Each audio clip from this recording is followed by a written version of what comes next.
The silence surrounding these episodes isn't a glitch in the archives or a simple licensing dispute. It is a deliberate choice. For decades, Star Trek has been hailed as a beacon of hope and a blueprint for a unified future.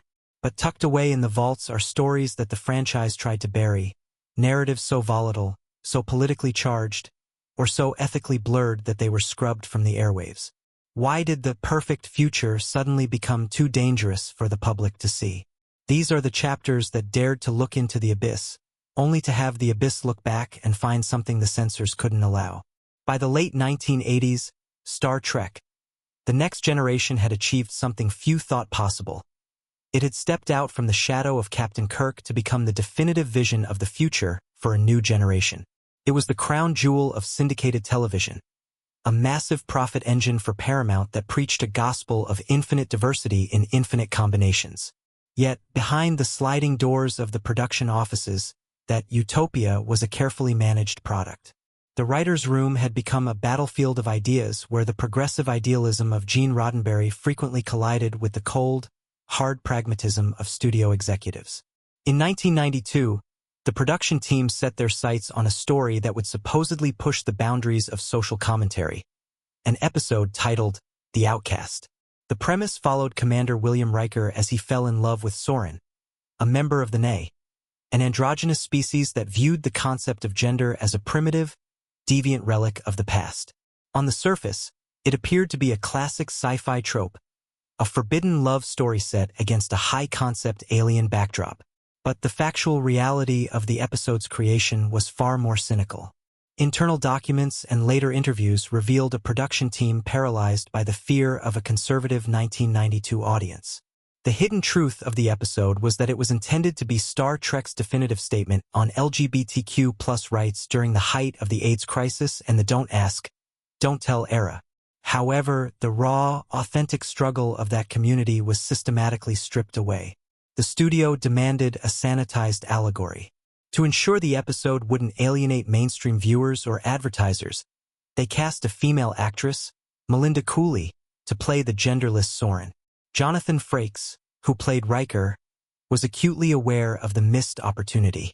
He lobbied aggressively for Soren to be played by a man, arguing that a true statement on forbidden love would involve a man falling for a man, forcing the audience to confront their own biases.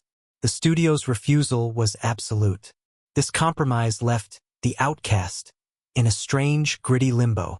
In the story, Soren is eventually subjected to psychotectic treatments, a chilling sci-fi equivalent of conversion therapy, to cure her of her gender.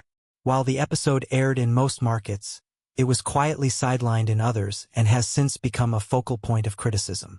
To some, it was a bold step. To many others, it was a display of corporate cowardice that used a marginalized community's trauma for a plot point while refusing to actually represent them. It remains a haunting reminder that even in a fictional future where hunger and war are abolished, the interests of a billion-dollar franchise can still silence the truth. The Outcast debacle proved that the studio would blink when faced with social controversy. But what happened when the show stopped using metaphors and decided to tackle the most volatile, blood-soaked political conflict of the 20th century with terrifying specificity?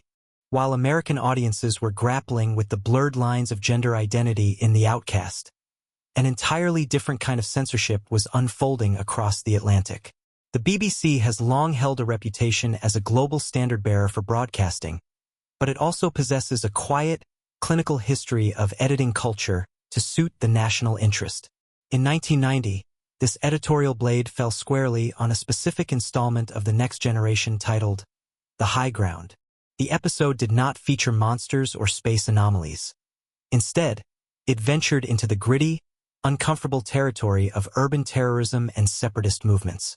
The narrative center of the episode involved the crew of the Enterprise being drawn into a civil war on the planet Russia 4, where a group known as the Ansata used dimensional shifting technology to wage a guerrilla war against a police state. But the factual trigger for the total blackout in the United Kingdom and Ireland wasn't the depiction of alien bombs. It was a single, clinical line of dialogue delivered by the android, Data. In a moment of detached historical analysis, Data noted that terrorism had historically been a successful tool for political change, citing the Irish unification of 2024 as a primary example. To a writer in Los Angeles, the year 2024 seemed like a distant, safe horizon. But in 1990, the United Kingdom was in the white-hot center of the Troubles. Bombs were a daily reality in Belfast, and the IRA had brought the conflict to the doorsteps of London. For the British government and the BBC, the idea of a beloved science fiction hero suggesting that Irish unification would be achieved through successful rebellion wasn't just a plot point. It was considered a dangerous endorsement of active political violence. The psychological power dynamic shifted instantly. The episode ceased to be entertainment and became a perceived weapon of radicalization. The BBC reacted with a total ban. The episode was scrubbed from the schedules, and it would not air unedited on terrestrial British television for nearly 15 years. Even the Republic of Ireland's national broadcaster, RT, followed suit. The grittiness of this ban lies in the stark contrast between the perfect future of Star Trek and the blood-stained sidewalks of the 1990s. It revealed a deep-seated fear within the state that the mere mention of an alternative history could destabilize the present. This was no longer about a story. It was about the state's control over the narrative of its own survival. While political bans are often framed as a matter of national security, what happens when a story is buried not because it predicts a future conflict, but because it mirrors a real-life atrocity from the past so accurately that it threatens to break the very actors tasked with bringing it to life? While the 1990s saw political bans based on future predictions, the most infamous, blacklisted episode in the franchise's history dates back to the original 1960s series. Patterns of Force sent Captain Kirk and Mr. Spock to the planet Ecos, where they discovered a society that had fully adopted the aesthetics, hierarchy, and brutal efficiency of Nazi Germany. For decades, this episode was effectively erased from German television. The facts behind this blackout are stark. German broadcasters determined that the imagery of swastikas, SS uniforms, and the Heil salute, even presented within a cautionary science fiction context, was too traumatic for a post-war population and potentially violated strict laws regarding the display of Nazi iconography. The episode was intended to be a philosophical exploration of the great man theory, the dangerous idea that a benevolent dictator could guide a fractured society to greatness through absolute order. In the story, a Federation historian attempts to improve the planet by introducing the Nazi model without the hate, only to watch helplessly as it inevitably devolves into genocide. But the gritty reality of the production was far more personal. Both William Shatner and Leonard Nimoy were Jewish men whose families had been directly impacted by the horrors of the 20th century. To fulfill their roles, they had to step onto a soundstage and don the very uniforms of the regime that had sought to exterminate their people. The psychological weight of this production remains one of the darkest chapters in Star Trek history. Nimoy, in particular, was vocal about the discomfort of the experience, yet he believed the story needed to be told to show how easily order can mask an appetite for destruction. Despite the actors' commitment to the message, German audiences were denied the episode until the late 1990s. The ban reflected a society that was not yet ready to see its own recent past reflected in the mirror of a spacefaring future. Even today, with the ban lifted, the episode remains a source of intense discomfort, a grim reminder that some historical scars are so jagged that even the escapism of the 23rd century cannot bridge the gap. This long-standing censorship raises a cynical question. Was the ban truly about protecting the public from trauma? Or was it about a society's deep-seated inability to look at its own reflection in the mirror of science fiction? And if the past is this difficult to confront, what does that say about our ability to handle the uncomfortable truths of the present? The bans and restrictions surrounding these episodes reveal a cynical truth about our world. We claim to desire bold storytelling until that story challenges our specific comforts. Whether it was the BBC fearing a single line of dialogue about Ireland, or German networks avoiding the ghosts of their own past, these episodes represent the exact moments where Star Trek stopped being a show about the future and started being a mirror of our present failures. The ultimate discovery for the viewer is that the act of banning something rarely stops the idea. Instead, it adds a layer of mystery and power to it, transforming a 45-minute television script into a forbidden relic. The psychological makeup of these decisions often comes down to the mechanics of control.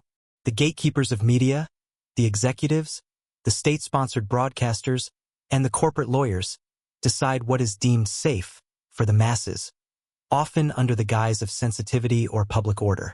However, by burying these episodes, they inadvertently created a massive Streisand effect. In an era of digital preservation, the very act of suppression made these the most sought-after and discussed stories in the franchise's history. Fans traded bootleg VHS tapes and later digital files, seeking out the dangerous content that their governments or studios didn't want them to see. The facts remain unyielding. These episodes were not pulled because they were poor in quality or lacked a cohesive narrative. They were pulled because they were too accurate in their assessment of human nature's darker impulses. They stripped away the shiny veneer of the Federation to show that the same prejudices, political instabilities, and historical traumas we face today still haunt the human psyche, regardless of the century. We are left with a reflection of a world that isn't quite ready for the utopia it pretends to build. The journey of these 3 episodes proves that the most dangerous thing in the galaxy isn't a Borg invasion or an alien race. It is an uncomfortable truth that refuses to be ignored.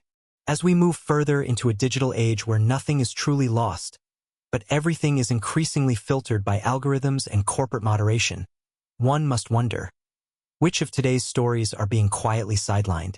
Which narratives will become the banned archives of tomorrow, waiting for a future generation to uncover the truths we were too afraid to watch today?